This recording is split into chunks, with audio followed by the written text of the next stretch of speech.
Certainly want to welcome you to this afternoon's panel discussion, and I'm going to turn the introduction of the topic over to Dr. Rudkin and Dr. Saavedra, so please proceed. Thank you. Welcome, everybody. We're glad to see the turnout. We're not really surprised because we know this is a topic of interest to a lot of people, and I had just done a session for younger aspiring leaders just the other week, and we had a great turnout for that as well. Well, we want to tell you a little bit about the Women's Leadership Network. This is our inaugural event, and it is an employee-led group focused on addressing and advancing women in leadership positions, specifically at UTMB. We are a relatively new group. There's about 19 of us, and you will meet the Women's Leadership Network Steering Committee a little bit later on. But we are interested in supporting mentoring activities, either formally, organically, informal mentoring circles. And so this is the event to sort of kick that activity off. Research shows that half of professional women haven't ever had a mentor, and that 1 in 4 of the folks that do only check in occasionally with their mentors. So we think that this is a critical activity that people could get engaged, that women particularly could get engaged in. And the facts speak for themselves. While women are 44% of the overall S&P 500 labor force, only 36 of them, and 36% of them are in first and mid-level official and manager positions. They're only 25% of the executive and senior level officials and managers, and only 6% of the CEOs. And when you look at academic medicine, it isn't much better than that. More than half of women are now graduating from medical school, but there's still a great deal left to be done in having the senior level positions, particularly chief medical officer, chief financial officer, deans, et cetera. And 16% of the medical deans today are men. Now, the good news is that at UTMB we have it a little bit better. We do have a CEO of the hospital health system, Donna Hollenberger. We do have a chief financial officer that is a woman. We have deans that are women. We have chairs that are women. And of the VP levels, I think there's about 13 to 15 women that are VPs here too at UTMB. So a lot of good stuff is happening here, but still we believe that there's a lot that we need to continue to advance women in medicine. Now, having said that, we also know that we work with men, and we don't want to leave them out. We want to build a collaborative, supportive environment working together, because it's only working together as colleagues that we can improve our individual careers as well as advance UTMB. So at the end of the program, Dr. Rudkin will talk a little bit more about what we're doing and how you can participate. But enough said about the introduction, about why we're here, and you will learn more about the Women's Leadership Network as we go on. But I'll turn it back over to our esteemed moderator. Yes, esteemed, I'm not so sure. Maybe steamed, wet on a day like today, or something like that. Anyway, I'm certainly glad all of you are here. I think most of you know that the institution believes strongly in the development of our people. And we continue to roll out leadership development programs, personal development programs, professional development programs to create, if you will, as broad a possible a set of opportunities that we can. And so we're so pleased that we have the Women's Leadership Network now stepping in to fill a gap in terms of focusing specifically on some of the leadership issues that may stand as challenges or barriers, or from the other end of the spectrum, opportunities. We want to make sure that as an institution, we have a number of our senior leaders who are able to provide great mentorship and guidance to men and women as they move forward. We think the women's leadership role is going to play a very important role as we try to do that. So let me just briefly introduce our panelists. I hope all of you already know who they are. There's more biographical information in your handout if you'd like to know a little bit more about their educational background, or more specific interest, or about some of the other things that they do in addition to the roles they play here. But starting on my right, Dr. Laura Rudkin, who is chair of our Preventive Medicine Community Health Department, course, you heard from Dr. Rebecca Saavedra, who's our Vice President for Strategic Planning. To my left is Tamara Watts, who's an Associate Professor in the Department of Otolaryngology. That's the best department on the campus, and has nothing to do with the fact that I'm a member of the faculty. And has nothing to do with it. Tamara's place here has nothing to do with that, but that is true. And finally, Donna Sollenberger, who's the CEO of our UTMB Health System. Marvelous group of panelists, certainly others among you out there who could serve equally well on the panel, but I'm glad to have these four here with us today. And we're going to launch into some questions that have been posed. They've seen these already, so they sort of know what's coming. But we also want to leave some time at the end for questions from you all. So be thinking about some really great questions to ask these panelists, and we'll be at that time fairly quickly. So first of all, this is really for each of you. I want to ask each of you to briefly describe your career path and whether it was a direct course or were there zigs and zags along the way. Donna, may we start with you?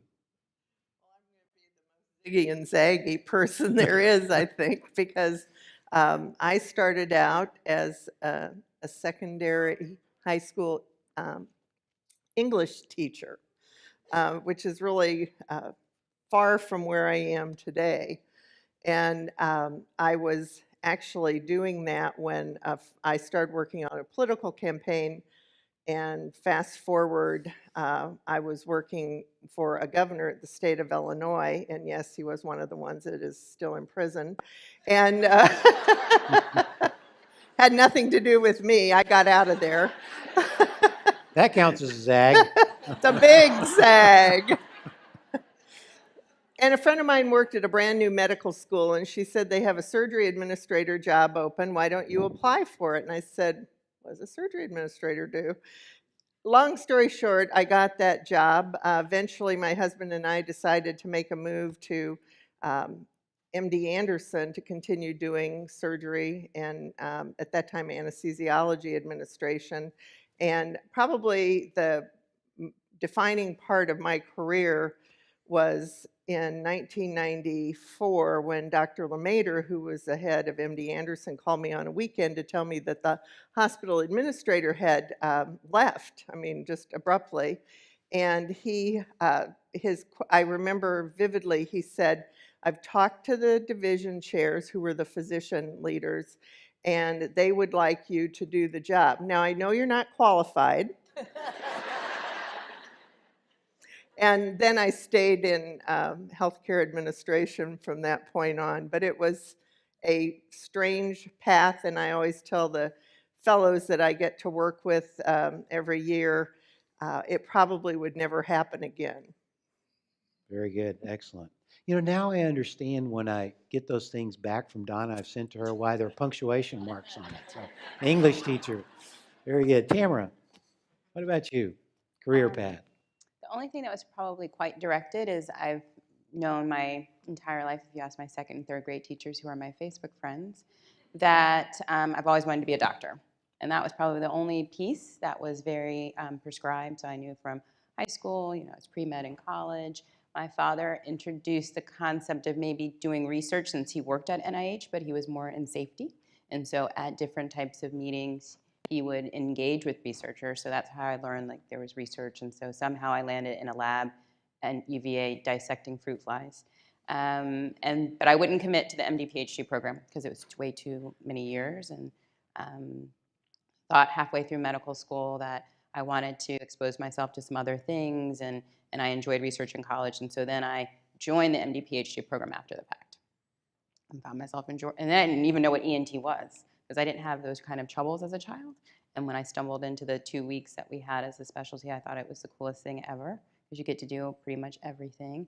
And true to my personality, somebody said, I don't think you'll get in. And I said, oh, really? Oh. So then, because it was competitive, and I said, oh. So that kind of made it even more of a thing. And so then just found myself in the usual training pattern after that. Okay, so really just a contrast between you two. Donna really never thought about being a hospital administrator until later. You didn't know you were going to become a an academic otolaryngologist, but in general, you knew what you wanted to do. You knew there were kind of a series of steps, and you were thinking about those as you went forward. So interesting, sort of a significant difference in terms of the ways that you got to this point. Laura, what about you? I'm a zigzag, I think. I started off my undergraduate degree getting a degree in journalism, like my mother, because that was something I knew. In my senior year of college, I took a course in world population problems, and I discovered demography. And I discovered that numbers could make sense of the world. And I went home and told my parents that although it was my senior year, I'd be going to graduate school in demography, and they weren't quite sure what that meant. But I did do that, and I came to UTMB about 24 years ago, so I've been here a long time. Came in a traditional academic research track, but found I liked education and started devoting more of my efforts to that. Some of the zigging and zagging came along with family changes, children, elderly parent, so sort of moving in and out of roles. Most academics are trained to be sort of entrepreneurs or independent contractors, and you don't really think about taking a leadership role, but different events transpired, and that's the direction I moved in. Very good. So then let me just probe a little bit deeper. Interesting comments about leadership roles, moving in and out of roles. Have you always wanted to be a leader? Is that something that you aspired to do?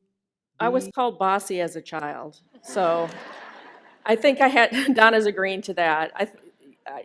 I've always been in leadership roles in different clubs and organizations and so forth, but coming into academics, I thought I'd take a more traditional, I call it sort of entrepreneurial role, where I took my research path, but I ended up doing more team-based work and working differently. Okay. When did you decide that you either wanted to be or could be a chair of a department? So that's the aha question that you're coming to, but I jump the gun here and talk about that. I was vice chair for education in the department, and we had a chair who was getting ready to retire. And I went to talk to him. I was concerned about it, doing a search for a chair and who would we get, and we had a strong direction going in the department and how would things change. And he said, I don't worry about that at all because you'll be here to help him. And he didn't mean anything. I knew him really well. He didn't mean anything negative by that, but it really struck me that I didn't necessarily want to help. I maybe wanted to take the lead. So I went home and talked to my husband and gave it some thought and talked to some friends and went back to the chair and said, well, I'd like to be considered as an interim chair for that position because I think if I'm able to help someone, I'd be able to do it myself. So that was the turning point for me. So it's a little like, perhaps like Tamara's comment about you won't get in. Yeah. So it was a challenge. You knew you had the skill set and the capability. The scenario, the circumstance were just right to say, yeah, I am going to do it. I wouldn't say I knew I had the skill set and the capability. I hoped I did. And there's always that question until you get in the role, what do you really have what it takes? And Yeah. So far, so good. We're getting our department reviewed next week, and I hope we'll get renewed for another season. Well, me too. All right, thank you very much. Rebecca, what about your career course to leadership? Well, if you think about that, I've been here for a long time, 30 years last December, you would think that there wasn't a lot of zigging and zagging, but this job was a big zag because before this job, and I've had this role for 10 years this month, I was about 25 years in student affairs. And so I'd been going, I went along thinking this is what I was going to do and happy, loving it, et cetera. And then this opportunity came. So there was a big zag here. Before that, I had done a bunch of things and did I dream of being a strategic planner as a kid? No, that never, strategic planning, no, was never there in my dreams. But when I look back, I was always making lists and always planning. And one of the things in my career was I was always looking at my 18-month plan, my 24-year plan, 24-month plan, looking at what I needed to do to build skills, et cetera. And so maybe I was always a bit of a planner there, so. Yeah, and in education, I Mhm. mean, always thinking about the future, thinking about what you have to deliver in terms of material and educational outcomes works for me. All right, thank you very much. Laura mentioned something, and she talked about the aha for her, a significant aha for her. I'd like for each of you to touch on that too. Donna, again, back to you. Significant aha along the way. M- mine wasn't so much about an aha of how to get from here to there. It was more of an aha about what I did. And this takes me back to MD Anderson. And two quick things that really I think were pivotal in my life. Um, One was going out of the office after a bad day. I thought I'll take the stairs, kind of stomping down the stairs, and I pushed the door open, and the lobby for MD Anderson is there, and I saw this young couple with two little boys, and it was evident that the mother was ill. She had a little scarf on and her IV pump and everything, and they were all sitting there laughing and interacting and having a good time. And I remember just like being frozen for a moment in time and thinking, I didn't have a bad day. They've had a bad day, and yet they're making the best of it. And so I really try to come to work every day, as I know many of you do too, most of us do, thinking, what can I do to improve people like that couple? What can I do to improve their day? I think about that all the time. I think about, is this the right decision to make for patients? The other aha moment that was more about leadership was Dr. LeMaitre at the time was the president. And on Friday afternoons, he used to ask me to go with him, and we'd go around to units, to clinics, and so forth, and talk to people. And I was always amazed everywhere he went. Everybody knew him, but the thing about that's pretty common. But what amazed me was he knew them. He knew their kids' names, their wives' and husbands' names, their significant other names. He knew who was going to college and who wasn't. And I remember one day asking him, "How can you possibly know all that?" And his response to me was, "How can you not?" And I said, "Tell me a little bit more about that." And he said, "Donna, leadership is really easy when things are going well. But he said, when things are tough, you have to have people that are going to know you and trust you as you move forward with the plans." And I think that just resonated with me so much because I've led in good times and I've led in tougher times. But I think the successes that the institution has had has been because people were willing to trust and to go forward with that trust and make whatever adjustments or changes we needed. So those were two, just one about my philosophy toward what I do, and the other about, I think, really how to lead. Yeah, great, outstanding. Tamara? I had two very conscious thoughts in my 20s in medical school that were highly emotionally intelligent, and then I quickly devolved back into being a normal, like 23-year-old. But one of them was I wanted ultimate choice in how my career direction would go, and so that's one of the reasons I pursued a PhD, because I thought, well, if I can do research and I can see patients and I can write grants, I can decide what I want to do later, and I can be competitive for anything sort of residency-wise is what I was thinking. And then when I picked the lab that I worked in, which happened to be for a pediatric gastroenterologist, and I'm a head and neck surgeon that looks at cancer, I thought good training is good training. So all I need is a solid mentor, somebody who I want to emulate, and a Western blot is a Western blot, whether I'm studying something going on in the GI system or somewhere else. And so I got really strong training, and I tell that to people, especially when they're interviewing. Good training is good training, and you can apply those skills anywhere you go later. And then I became back to a normal 20-some-year-old. So, and just kind of playing that back, what I heard is, number one, you were thinking about how you created the optimum set of opportunities for you, what you needed to do to allow yourself to be able to make those choices as you went along. And the other was you realized early on the value of mentorship and actively sought it out, realizing what that would mean to you in terms of opening doors, not only then, but later on too. Yeah, it's critical. Okay, great feedback there. Great comments. Thank you very much. Rebecca, ahas. Well, I had a series of them, and they were all revolving around the fact that I began to see that people didn't see me like I saw myself, that I felt that I had some capabilities and I had some skills that I thought, should be evident.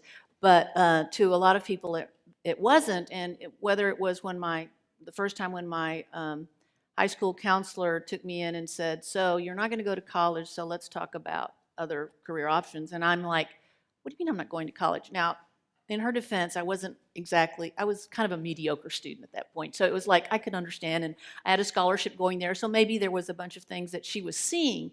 And I don't know as I went on if I was a Latina, if I was a woman, but there were a number of times when I was wanting a job and I would tell my boss, there's a position up that I want to apply for. And they would say, and this happened a couple of times, really? I thought you were satisfied with what you're doing. And at one of the times I was working on my doctorate. So I'm thinking, what do you think I'm working on my doctorate for? But so what I learned is I have to be the cheerleader for myself. I have to be confident about myself. I have to be doing that for myself because I may not get it externally. Now, my family was great. I mean, they were always thinking, and I think that's what we have. We have that strength from our family. But that when you're in the outside world and you are going to have these kinds of things. And for me, it was, I learned, I'm going to have to do it for myself. I'm going to give myself the confidence. Excellent. Very good. Laura, other ahas? I think I gave you my big ones, to be a Okay. demographer and to be an interim chair. But I will say, we're mentioning mentorship. The chair who said to me that I could be a helper became a mentor, and as I was an interim chair, he really helped me make that transition. So it was an aha in some ways, and a start of a new relationship in another way. Yeah, very good. All right, thank you.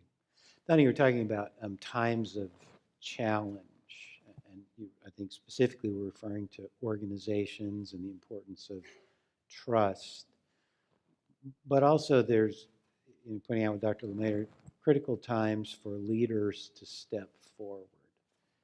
And, sometimes this is referred to as a lean in moment for a leader. Can you describe a lean in moment or lean in moments that you've experienced? Well, for lean in, I'm thinking something that I went ahead and did, but I wasn't sure I could do it. Okay. Okay, that's been my whole career. But I remember I was a chief operating officer, and I was being asked to look at a president and CEO role. And I thought, well, this is great. I really was to the point where I felt, I could do this. I can make the decisions that our president was making at the place that I worked at the time. And I thought, and as I was sitting there thinking, no, I do this or I do that instead, while I supported him, I started thinking, it would really be nice to do this myself. So as I was going through the interview process, this was at the University of Wisconsin Health System, I learned that part of the responsibilities is they owned an insurance company. And I thought, I can't run an insurance company. I don't know anything about an insurance company. And I was talking to the recruiter, and she said, I'll never forget, she goes, women do this a lot. There are all of these opportunities where they could kind of move forward, move in, and they're reluctant because they think, I need to have all of this training, all of this knowledge, so I can be successful at it, whereas others might just say, oh, sure, I can do that. And I can remember her counsel was really good because she said, you're going to be in a role where now you fill in your gaps, but you have to choose people wisely that are going to be able to have that expertise. She said, you personally don't need to have it. You need to be able to lead it. And I thought, okay, I can do this. I think I'm going to go ahead and do this. And I did, and I'm so glad that I had that experience there. And there were many things that came up with this insurance company, and I know a lot more about insurance, Becky, than you probably thought I did because of that particular experience. So I think sometimes we're reluctant to kind of say, I'll do that, I can do this. When in fact, if you start thinking about a lot of different jobs, you can apply, just like Tamara said, you can apply skills you've learned in one setting to another, and it's more how are you going to make sure that you have all the expertise that you need so you kind of have a full team of people working in that area. So I think that was where I finally leaned in and said, yeah, I'll do this. Okay. Laura, lean in moments?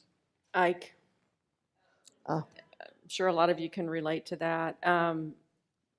With some faculty leaving for new positions, with our chair leaving for a new position, a lot of people having homes that they were spending a lot of time taking care of. We sort of, I want to say leadership vacuum, but everyone was so busy with what they were doing that department wasn't necessarily coming together as a whole. And with the help of some people in the room and others, I just started calling faculty meetings. I didn't have any grounds to do that. I just started calling faculty meetings. We had a bulletin board with all the pictures, and they were all done by divisions of the faculty. And one day I just took them all down and rearranged them in alphabetical order to show that we were all one group. Found some volunteer opportunities for people who didn't have homes that were damaged, and just started taking a leadership role. And then shortly after that, I was asked to become the vice chair of the department. So it was a real, I was able to help and to do more, and I just sort of took that opportunity and to help and to serve. Very good. So did you feel that you were prepared for that at the time, or was it just the circumstances really moved you and you had to do it? I think at that level I felt prepared. I was a graduate program director, so I had some leadership role, and it just seemed like the thing we needed to do was to come together as a department. Yeah, I think I felt prepared for that level. I was called the den mother of the department for a long time, so that was part of being the bossy kid coming in. But we've come out of it stronger. Yeah. I know it's been a while. It seems like just yesterday, but Yeah, absolutely. Rebecca, lean in moments? Well, I think my biggest lean in career-wise was for this job, for this role, because I had been in student affairs, and I was like, I second-guessed myself. I had lots of folks telling me that you could do this job, you will, and what I learned talking to, especially to men, which was really helpful, was that, and listening to men now, because I'm on national committees with men that are in big roles too, is that they're like, you'll learn it on the job. You don't have to know everything. You're going to have people surrounding you, and you will learn the job, particularly if you are that kind of a person. And that's, you're wanting to learn and be creative and help and work. And it was scary. I mean, it's sometimes scary. I believe that I did have most of the skills needed. I didn't have direct skills. I wasn't a career strategic planner. So that, and there were days that I felt like everybody was a better strategic planner than I was. But over the course of the time, I've learned a great deal about strategic planning. I'm now on National Strategic Planning Committee. So it's been a real good learning experience, but it was scary there right at the beginning. Very good. Tamara, lean in moment or moments? I've been on the faculty for just 7.5 years, so I can't say that I've ever turned down anything that's been offered, but I do consciously keep my eye on the prize, which for me is independent research funding, and I know from there I'll be able to do lots of things. And so I try to just remember to keep my eye on the prize. There's some things and opportunities that I've seen that I'm kind of interested in, but I just always say eyes on the prize, because then I know that I can really open up and do a bunch of things that may create a more kind of significant lean-in moment. So maintaining that sense of priority and not allowing yourself to be diverted into other things that really aren't as much of an interest for you. I think they could be later, Mhm. but if I have this nugget, Okay. I can really then create my opportunities and really kind of help direct where I want to move next. Yeah. Okay. Excellent. Okay. Next question for all of you. What's the most challenging aspect of being a leader? Maybe being a leader in this organization. Maybe there's two parts to that. So Rebecca, I'll start with you. I think for me, working with the human resources part of the job, because I think it's really important to get your staff, to support your staff, to help them be a success. And I think that there's a lot of challenges there, because sometimes there's competing interests for your departmental needs and the institutional needs, and you want to have you want to be able to listen to your staff, be able to help them succeed. I think that's the thing. And when it's a people thing, it's just like patients are really difficult sometimes, because you're trying to serve their needs, or students, and the same thing with employees, because I think I want to have a good staff, and I want them to have a good work environment, and I want them to work as a team, and I want them to see where we're going and what the goals are. So it's constantly keeping everybody together. And then, of course, there's the budget and all that kind of stuff, but human resources, I think. So, and of course, the budget in this organization, given our sources of revenue and the challenges, but other things about challenging aspects of being a leader here at UTMB, and maybe how you've overcome them or are overcoming them. Well, I do think that being in an environment where you're working with a lot of physicians, you're working with a lot of people that have, they're very firm, they know where they're wanting to go, and when you go and you're working with them and you're trying to achieve goals with them, you have to figure out the way that you can fit into that. And here, one of the things I've learned is you can't be timid about it, so you have to be able to stand up, but it's working with the kinds of personalities that you have here that are very strong personalities, that are, they're in a stressful situation, there's lots on their plates, and so you're trying to deal with them and get your agenda as well as their agenda and work together. So it's working with that kind of environment, I think, that's particularly here when you're talking in an academic health center, that I think is kind of unique. So much going on. Everybody's got a challenging agenda of their own, and really engaging others to work with you. Okay, very good. Tamara, your thoughts? Most challenging aspects of being a leader? Sitting comfortable, getting no credit when things go really well, and taking the full responsibility when they don't. And, and growing into that space, because you want to go, that was my idea. But learning how to say, watching other people succeed and do well, and then recognizing, though, that you still are ultimately responsible. So that happens often in the operating room, is the most, the easiest illustration, because the case goes great, but if there's a complication, I'm not blaming, anesthesia. I mean, we wear a badge that says keep calm, blame anesthesia, but, I'm not blaming, I've got to talk to the patient. So you learn early on to sit in that uncomfortable space, and now as my roles are growing, to just kind of be happy when everything goes really well and I don't need the credit for any of it, and then taking the responsibility and stepping up and not blaming anybody when they don't. There's a question in here about resilience. How do you develop that resilience? As a leader, you're in that situation where you have to put together a group approach and get people to engage and work together and achieve a goal. But you also often are expected to take responsibility for all that happens as the captain of the team, and that can be quite wearing. How do you manage that? How do you develop that resilience, or how are you able to do that without it driving you absolutely nuts? Well, one of the most important things is I have great relationships outside of work with other academic head and neck surgeons in particular. So we have a similar, so I have a similar background, a similar experience, and it's a very safe place to vent and get feedback. And so one of my dear friends that I'm meeting at a meeting, she knows the rule is she can't send an email until I read it first. So you kind of learn how to have that team that will say, understand how you feel, but we got to redirect the energy in this way.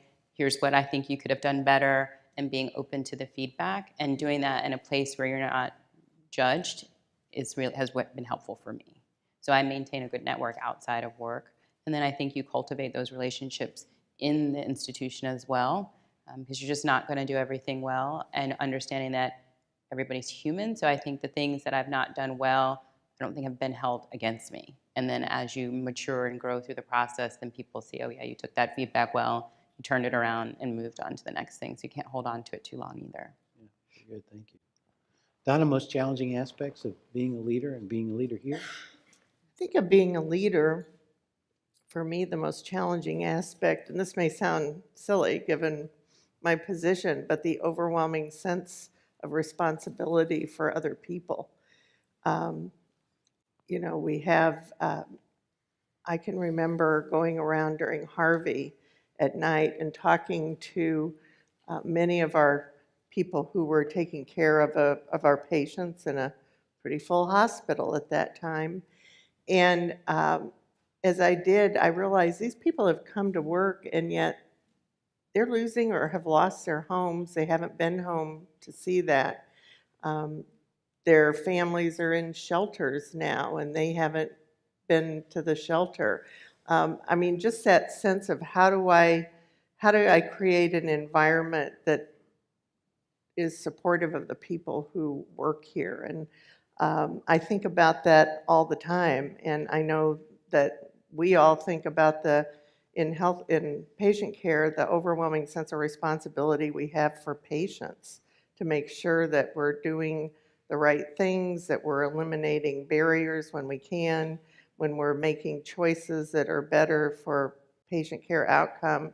And I think after a while, you have to kind of distance yourself from it a little bit, because I think and whether it's going home and reading or going for a walk or working out at the field house every night, those kinds of things are, I think, necessary so you can kind of recharge. But that to me is what I think about that a lot. Here, I think it's some of the challenge, there are many challenges, focus and budget and so forth, but I think the thing that challenges me the most is how do we have employees all over Texas. If I want to go to visit the folks in CMC, there's some places I travel all day. I'd spend the night, go see them, get in my car, and travel the whole rest of the day back. And how do you connect with people who are UTMB, but they seldom, if ever, get to this campus? How do you make people at Angleton, at League City, at all of our regional maternal child health clinics, our CMC clinics, how do you make them feel connected? And I think about that a lot. It was part of the reason some people talk about the blog I write on Friday, and I tell the stories because I want to connect to something that's important that we're doing now, but I tell the stories about me, not because I want everybody to know me better than my own family, but they say that is true, but because I think it helps people get to know me. And I think that's important to be able to do, so that people start feeling more of that connection that I think is critical for success in an organization as large and diverse and dispersed as we are. Yeah, very good. Okay. Laura? I'd have two responses. One is patience is a challenge sometimes. I tend to make decisions relatively quickly, and not everybody I work with is that way. So I've had to learn to bring issues up to faculty and not expect them to respond immediately. There's different personality types, and learning to work with different personality types was a challenge to me at first. every leadership workshop I've gone to has had a session on working with different types of personalities, and it's true, that's a skill you need to have. The second challenge, I think, is true of chairs at any institution, and that is that you're responsible at some level for the faculty, the students, the patients, or the public health populations, depending on what environment you're working in. But you're also a representative of the institution to the faculty. So it's an in-between role where I don't want to say manage up, manage down. That sounds a little harsh, but that's what the literature calls it. But you're an intermediary role, and learning to satisfy both sides of that is the challenge as well. Yeah, absolutely. So just thinking about those comments now about the most challenging aspects of being a leader and the skill sets that you employ, to me, what I think I heard each of you say is the most important set of skills to you really are those involving people relationships. I'm talking about HR, talking about people skills and different ways of working with people, talking about engaging others around you, playing a leadership role when you have to take the responsibility, when you have to reach out and extend yourself. Donna talking about creating those relationships, creating that empathy and engagement that's so important. Is that a fair statement? It's really the people I think so. skills that you probably use the most and are most important to being successful? Okay, great. Okay, thank you very much. Here's one.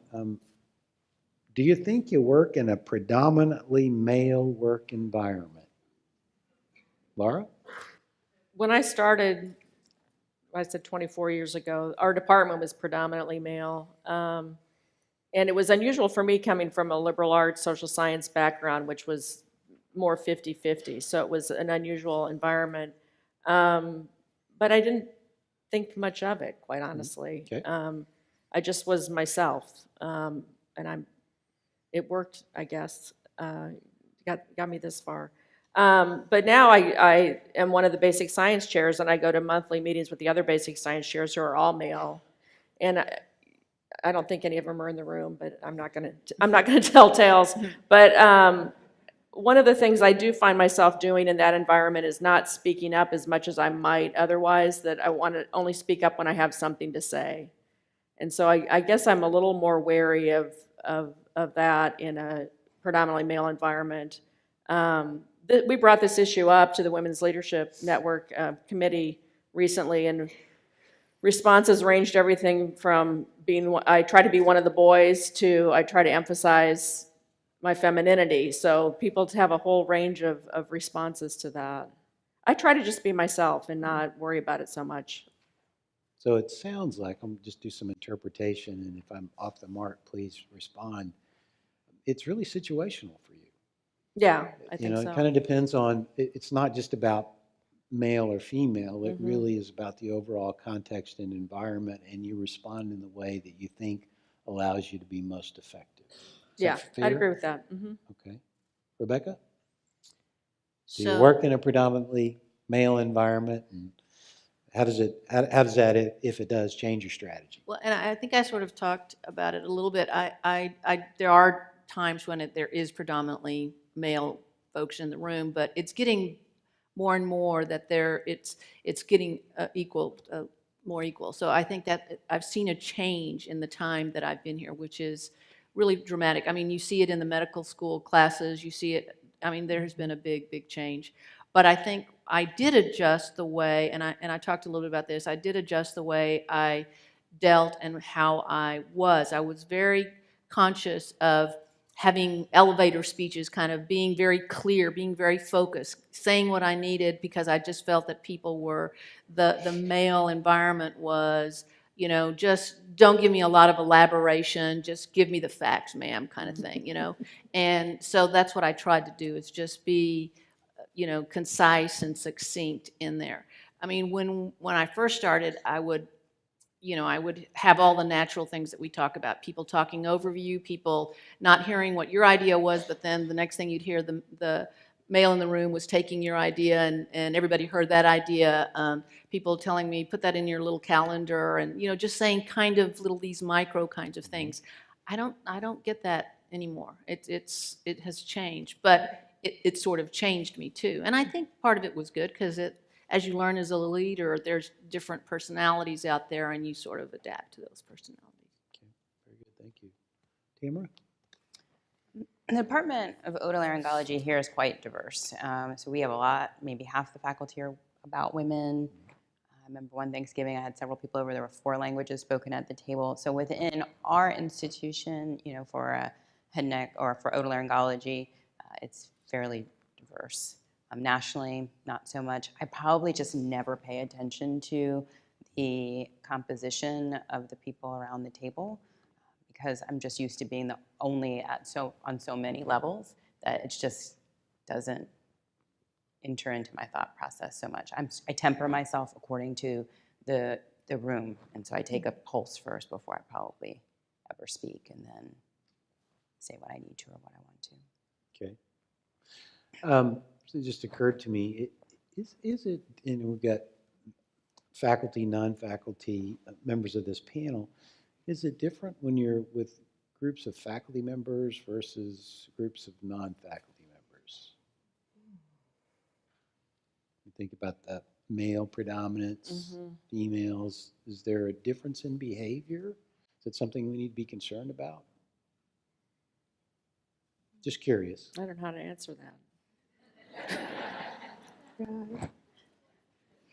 It gets into the whole issue of subcultures, Mhm. and sort of different behavioral norms. And that's the reason I ask it. Is that something we need to pay more attention to from your perspective as a leader in this organization? Donnie, you're shaking your head. Are you thinking Yeah, about it? I'm mulling that over because, I kind of, I noticed, I agree with Rebecca, it was a lot more prevalent back in the 80s and 90s, early 90s actually, where you really felt that tension or that difference. And many times I was the only woman in the room. I remember the Houston Chronicle one time had an article about the highest ranking female in the UT system or females. And I was in the group and I thought, oh yeah, I guess I am. I mean, that's not how I think, but there were times when others helped me be aware of that. I don't see that as much anymore in those groups. I work, in the health system. Many of our employees, are female. We have more female employees than we have male employees, and thank goodness for those wonderful guys that are going into nursing now too, because I think we need everybody in that kind of a profession. It's not male or female. But, I do think we have to really be sensitive in any environment, and here is no exception, of that dynamic when there's someone in an authority role dealing with people who aren't, and kind of, making them feel uncomfortable or like, well, I have to do this or I can't speak up. And we want, I think, an environment, what we're trying to achieve, I know what you've said is important before, is people should be able to speak up in a respectful way to make sure that their ideas or their thoughts or their concerns are heard. And so I think while we're doing maybe a better job across the horizontal layers, are we really, as we move through the layers up and down, feeling that same sense? And that would be an interesting question, I think, to ask someone who was in a leader role and someone who was more in a staff role. Because I don't know if it's gotten better because it isn't tolerated as much, but I think everyone still struggles with that. Still work to do. And that's the Yeah. one that I think we've got to tackle, because people should not be afraid to respectfully speak up, and especially if it's a concern in our area about a patient. And that I've talked to staff and that they don't always feel comfortable with that. Okay, thank you. All right, last question from me before we open it up for questions from the audience. What's your best advice to someone who's asking you for advice about career advancement? And do you have different advice for females and males? So, best advice in terms of career advancement, and is it different if the person asking the question is male or female? Laura? My best advice would be to learn the culture of the system you're working in.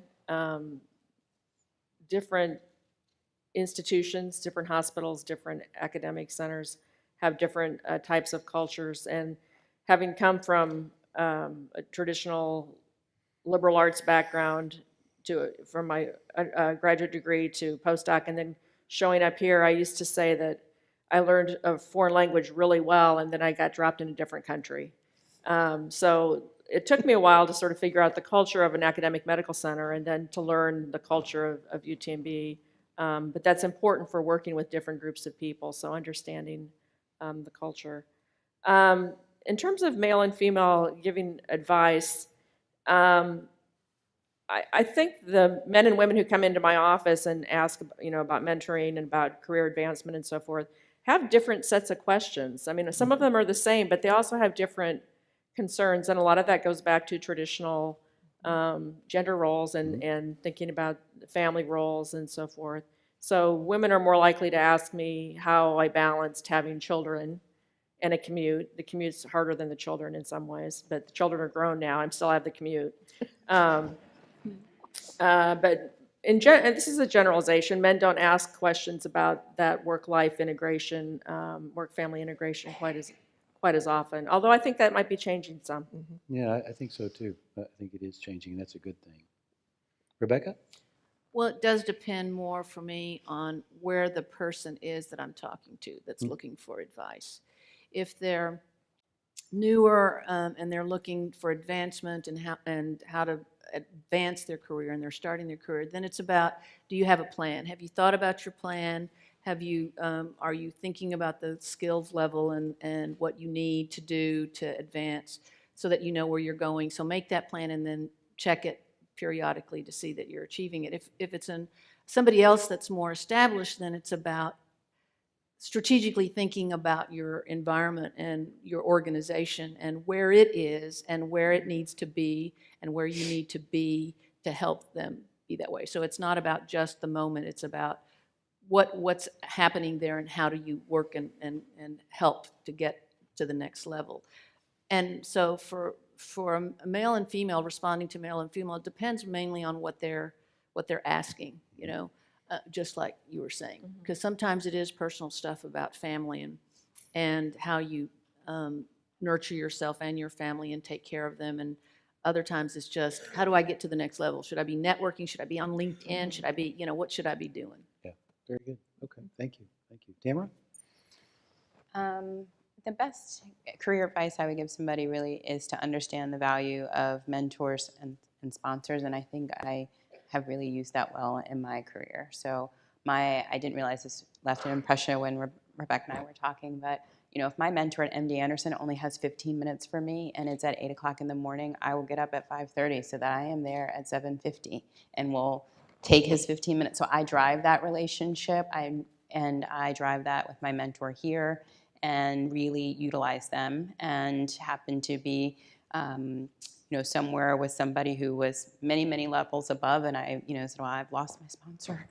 Somebody I was interested in kind of emulating and fulfilling that role, and they were like, I can do that for you. So, not being afraid to talk to executives that are far higher above you to help you to know your name and know your face and plug you into those opportunities, and then really being the person who drives as the mentee, the mentor relationship, because they're too busy. And I often tell this to my friends outside other institutions, of like, you have to drive that. You have to be the one. You have to make it convenient for them. You need a letter of recommendation, you write it, and then let them, fill in the blanks or put it in their language. But you can't wait for other people to do stuff for you when you want to really get their expertise to help you move to the next place. Yeah, very good. Differences between males and females who are seeking advice from you? No, I don't think so. Yeah. Okay, very Pretty good. direct. Yeah, very good. Donna? I have, especially being in this role and having been in a role like that for a while, I have people who say, how do I get to a job like yours? Or, how do I get to your job? And depending on the day, I'm ready to give it away. But I say, are you ready? Now's a good time. But, but I think, what is it you are driving toward? And it's a little bit different than having a plan. It's really knowing yourself. And what is it that you want, and why do you want it? I had someone one time years ago tell me that I was going into an organization and she wanted me to know she wanted to be a VP. I didn't know her very well, and I asked her why. And she said, well, I just think I'm a director now, I should be a VP next, and, the pay's better and the title's better. And I told her, I said, why don't you come back and see me, we'll talk, because it was an on the fly. And what I said to her was, if you take away, let's take away salary, let's take away title. What is it that you want to become? What is it that you think you'll be good at? I think aspiring to the next role means that you understand yourself pretty well too. And I think that's one of I have 3 children, as you all know, and with them, I've always said, where is it that what is it you want to become? And it's not a title, it's not a salary, it's what do you want to become? What do you think you can contribute? And then sometimes when the role isn't there aren't any vacancies coming up. I say if there are opportunities to volunteer to do things, by all means do that. That's when people begin to start seeing your value that might not otherwise see that. So I tell the fellows that work with me to take advantage of those opportunities. Know yourself, and then have an opportunity to show yourself and what you're capable of to your organization. Kind of with one quick story, I was a brand new administrator at this small medical school in Illinois, and I went to this, it was like the physician group practice plan meeting, and there were all of the chairs around the table, and then all the administrators. I used to laugh and say, those were the meetings where we watched other people meet. You've been in those meetings. And they said they wanted a new practice plan, and who would work with the attorney to write the new practice plan. Now, I'd been there maybe 2 weeks, and I'd never worked in healthcare, so there's another zig or zag or something, a zigzag.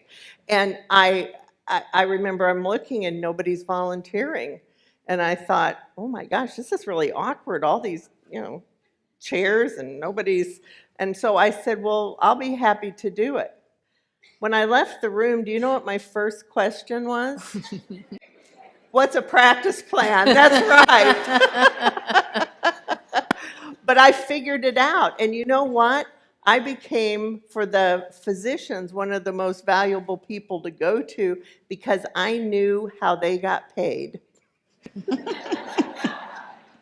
You don't have to have the money, you just have to know how they get it.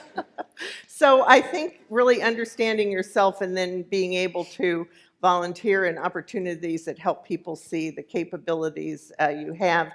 And I don't give different advice to males or females because I think that you have to understand that. Now, they seek advice, and I agree with Laura. There's more, how do you do work-life balance, or how did you do it? That seems, without, it is not stereotyping, but I have more women ask me that, but recently I'm seeing more and more males do it too. So the advice is always the same. My dad told me, he said, always be true to yourself and do the right thing. Well, you can't be true to yourself if you don't know yourself. And so that's my advice to any of the students that I work with, and I really probe and make them crazy by trying to have them understand what is it you want, what do you want to be. Excellent, thank you. Okay, questions from you all? And if you don't ask me any, I'm going to start calling on people. Please come to the microphones. There's a microphone in each of the side aisles. Dr. Barrett. I was going to call on you anyway, so thank you. Is this on? Oh, yeah. So how can men help? We work side by side. How can men help support women developing as leaders? Okay. Anybody want to volunteer to take that one? I mean, I can start. When people talk about mentors, my primary mentors, of the mentors I've had throughout my career, have all been males. And I can tell you what characteristics I think they had that were helpful to me. They saw my capability, not my gender. They understood I had something important to say, not that I was expected to sit there and be silent. So I think really we can eat both ways. I think encouraging us, encouraging people to become better, to grow. And you do that by, I think, encouraging, kind of showing the way, encouraging the way, and making sure they feel that they can do it. And I think being honest. I've had lots of honest feedback that, quite frankly, didn't feel good at the time. But I respect the people who told me that because they did it in as gentle way as possible. No one likes to hear, there were ways we could have improved this, which to me, of course, perfectionist Donna, I didn't do a very good job, So it's really, I think, being honest and trying to help them become a better person. The best compliment I ever got was someone who said to me, I could go into Donna's office, she could tell me what I needed to do differently in order to make this work better, and she said I would leave feeling good. I think all of us, as we have those opportunities to encourage people and to draw out the best in them, have to really understand, understand how to give guidance. And we, as the receivers of it, need to understand that hopefully it's done in the best of intent and trying to see how we can use that to improve ourselves. So, I think just continuing to encourage people and not kind of become blind to the gender. Very good. Other thoughts? I think it also depends on if you're a leader, if you're a manager, when you're interviewing, when you're looking for people for promotion, you play a really important role, and you need to. It's really helpful if you are aware of any kind of unconscious bias, particularly if you're in a work unit that is predominantly male, to make sure that you're allowing the females equal access to that. When we're looking at key positions now, we're asked to make sure that we do that and that we have people in the applicant pool, and I think that's really important. And then as a colleague, it's just really great to have, to understand that we're working together, we're collaborating together, we're partners, and I can learn a lot from you, and you can learn a lot from me as well. So I think there's kind of two different things. So Ian, thanks for that question. Okay. Sissy. Thank you for being such a wonderful panel. My question is, why be a leader? What are the rewards? What's in it for you? Well, I went first last time. You go first. Okay. Well, I think there was sort of a theme here too, is that we all sort of thought of ourselves like that from the very beginning. I mean, we all wanted to be there. I remember thinking when I was growing up way back, was that even in school, the president of the class was always a guy, and if you wanted to be an officer, you could be the class secretary. And I kept going, I don't want to be the class secretary. So I think we need to be thinking about when I want to be a leader, I want to, just like you were talking about, I think I have something to give. I think I have an idea that would work, and it's easier if you're a leader to be able, you have more flexibility to share those ideas, to execute those ideas, and to do things that you want to do. And so I will take those challenges, even though that comes with having to deal with budgets and having to deal with all those other things, I think, and just the normal hassles of being a leader, because I think there is some benefits there. And then I may go home and cry or have a glass of wine or whatever, but Okay. Tamara, your thoughts about that? What are the rewards? Why do it? I've been probably a little more reluctant to maybe take on some leadership things. So when the Physicians Leadership Academy came up and Dr. Rogers at the time called and said, I think you should do this, I said, well, what leadership position am I aspiring to? And we sort of talked more globally, and so sort of understanding that you already have some of those things that you're doing, you just may not have a title that goes along with it. And so so when I had that exposure, I enjoyed working on a team. These are things that we don't really get taught in medical school and residency. So I like the multidisciplinary or interdisciplinary team experience, and I enjoyed leading those. And so I learned a lot about myself and the process. So I think that, I have something to give, and I want to develop some tools. And I've been exposed to so many different regions of the country and different types of people that kind of being able to knit that together would be worth the, I guess, maybe downsides that come along with it sometimes. Very good, thank you.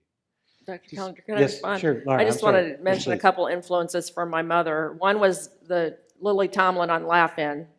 Some of you will remember Laugh-In when she played Edith Ann, and she said, it's not that I is bossy, it's just that my ideas is best. And my mom used to say that to me all the time, and so I think that my ideas is best, so I should probably be a leader in that regard. But the other issue is my mom was not an issue, I shouldn't say it like that. My mom was raised in a Quaker church, and we were really taught that we had an obligation to others, and through medicine and public health, there's a great opportunity to give back to others, and being in a leadership role is important in that regard.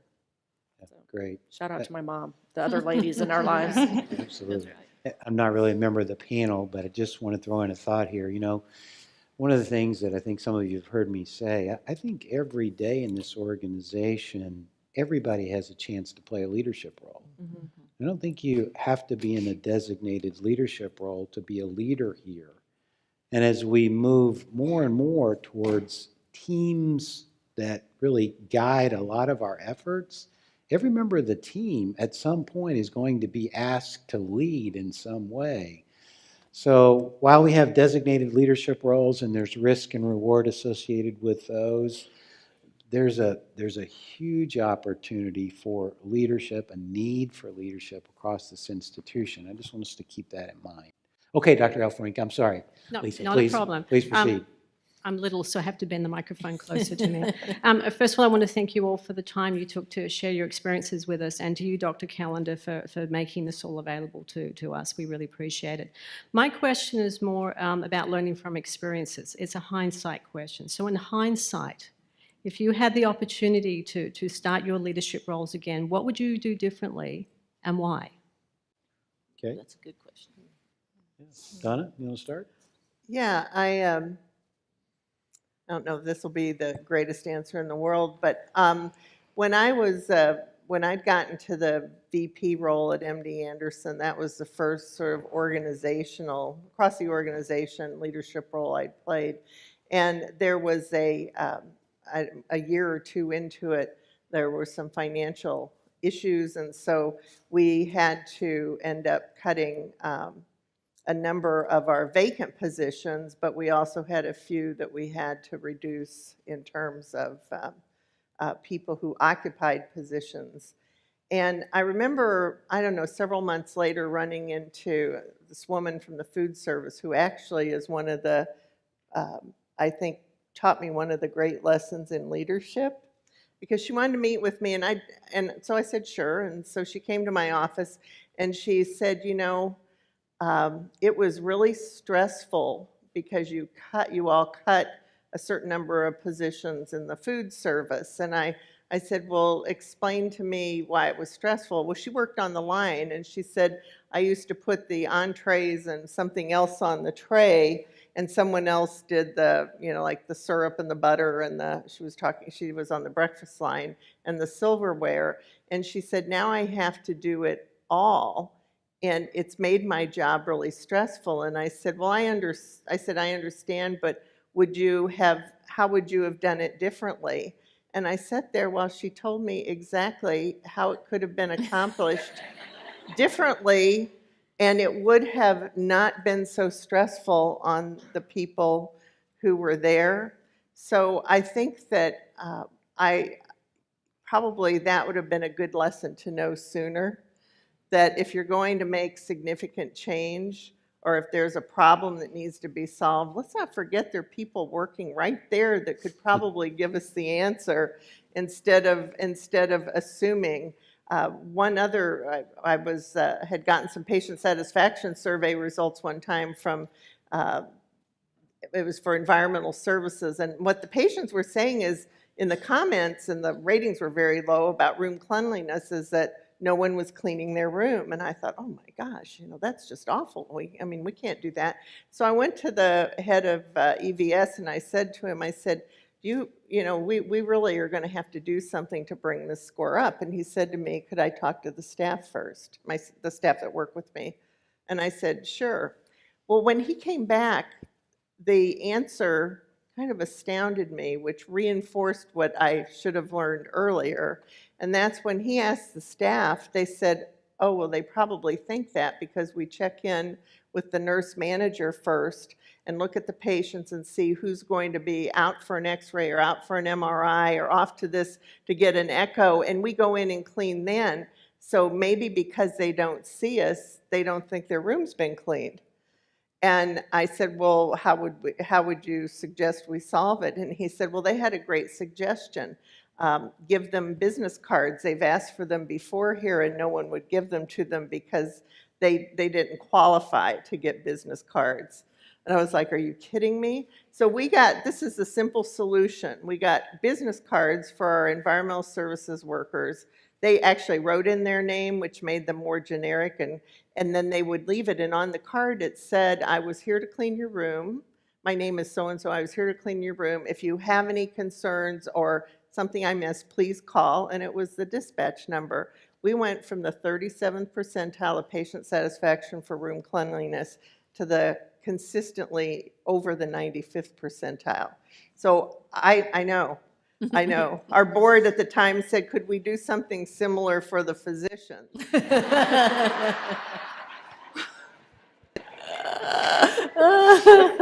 I'm not sure what to think about that. Are you? What is the deal? But that's what I wish I'd learned earlier and that I remember always, and I would love to say I'm 100% great about it, and I'm not. So I need people to remind me at times, what have we asked the staff? Have we asked the staff about that? Great thought. Okay, there's people waiting. Please, your question. Hi. In dealing with obstacles and juggling family life, social life, etc., what sacrifices did you have to take? And if you did take sacrifices, was it worth it looking back? Good question. Well, Rebecca? Yeah, I think that that's a really good question, and that's for everybody. I mean, when you're working and you're having a career and you're really enjoying your career, there are a lot of sacrifices that you have to make, and a lot of times I felt like I was in a guilt sandwich sort of situation. I was guilty at work because I felt like I should be home, and when I was home, I was guilty because I felt like I should be, so vice versa. But I think probably I had really good support from my husband. What I think I lost a little bit was friendship in that time frame, because I was committed to work and I was committed to school, going to school, because I went to school as well while I was here, and I was committed to my family. So there was something had to give. So I didn't talk to my friends as much. I didn't connect with, and my family, I'm from Fort Worth, so my family was up in Fort Worth, so I would remember to call them every once in a while, and so that was the thing that I think I regret a little bit, but everything sort of settles down. So it doesn't last forever. That's the other thing. Things aren't bad for a long time. There's just these intense moments where it's just like Laura? I would just echo what you said about the guilt sandwich. Felt like I wasn't doing a good job at either setting. But it does get better. And what I gave up was, I'm an introvert, so being around other people doesn't excite me. Although I'm really enjoying the group today. It's a real total introvert thing to say. So I get energy out of reading and more solitary activities. I mean, that's the kind of thing that I gave up. I didn't have a lot of time. And now when my kids are grown, I'm back to reading Scandinavian crime novels on a regular basis. So, Very good. Very Okay, last question. Thank you for everything that you've told us so far. It's been quite valuable. I do have one more request. What kind of advice would you give us for coping with that awesome responsibility of being in a leadership role?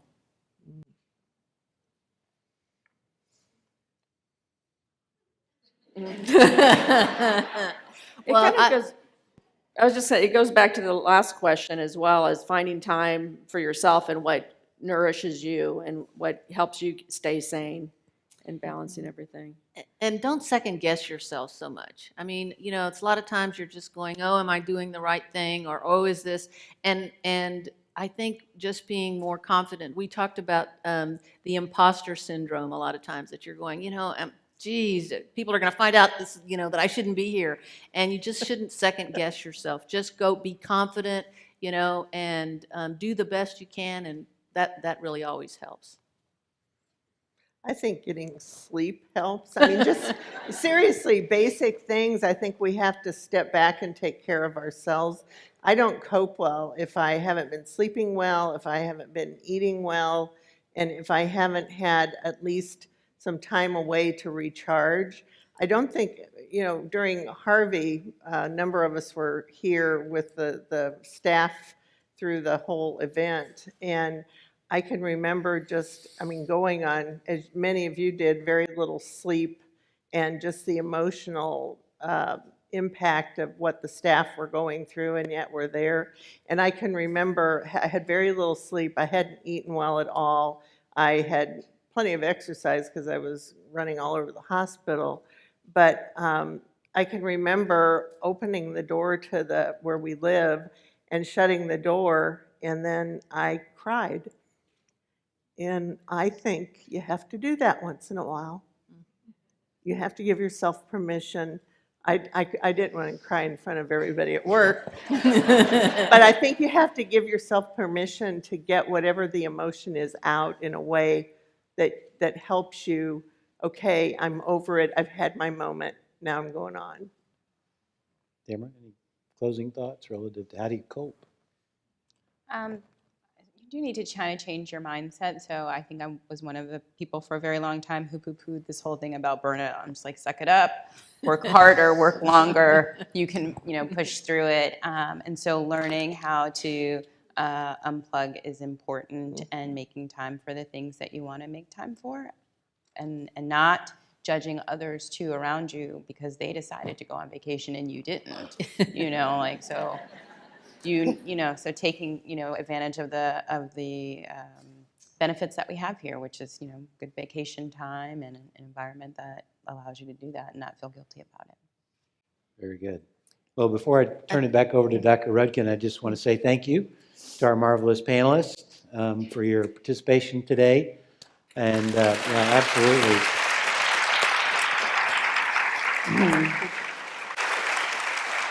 The other thing I forgot, happy Valentine's Day to everybody. So I hope you have a wonderful rest of the day. Dr. Rudkin? Okay, so I have a few comments before we close, but I want to thank everybody for participating today. And I wanted to note that several of us on the UTMB Women's Leadership Network Committee have been involved in activities happening at the UT system level. And the creation of this UTMB group is a great opportunity to reach out to more people through workshops, mentoring, and group discussions. For more information about the network, you can go to the link on this slide. And I think, is there a link in the... Yeah, and you will get this information Okay, with the right, links. you're going to send this out, okay. You'll find a brief questionnaire about your interest in the network, and to participate in our activities, please fill that out, and we'll find a group that is a fit for you.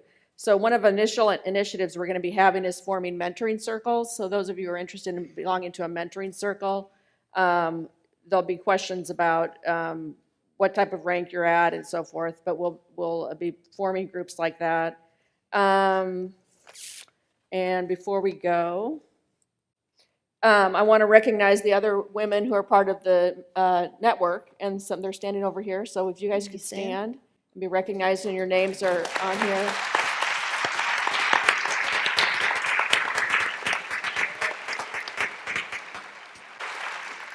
And all of them would have had a lot to say about these questions as well. So feel free to follow up with them and ask them the same questions. So thank you, Dr. Callender, for moderating, and thank you all. Thank you. Thank you. UTMB Health, working together to work wonders.